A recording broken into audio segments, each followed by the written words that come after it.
So let's have a look at the multiplication sign a different way. So we're going to start with the abstract number sentences. So we don't have any pictorial things to help us like cubes or anything like that. So if we started off with there are 6 lots of 3.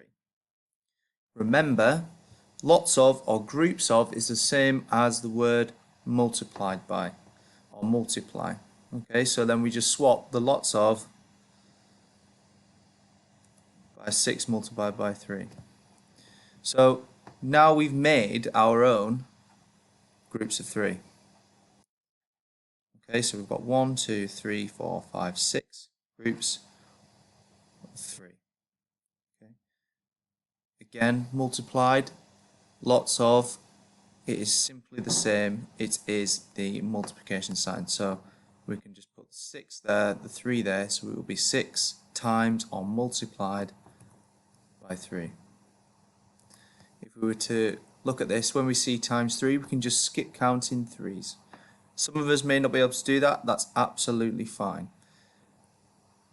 If you can, 3, 6, 9, 12, 15, 18. So our answer, 6 times 3 equals 18. Another way we could work this out, we could think about our 10 grids.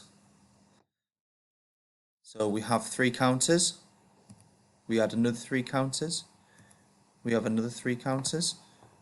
If we looked at that, we should know that that is 9 straight away because we know that this is a 10 grid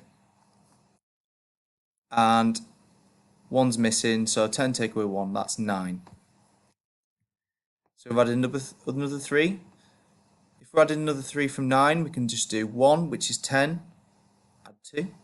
So now we're at 12, 15, 18. Can you now have a go at question 2 and 3 on the worksheet, please?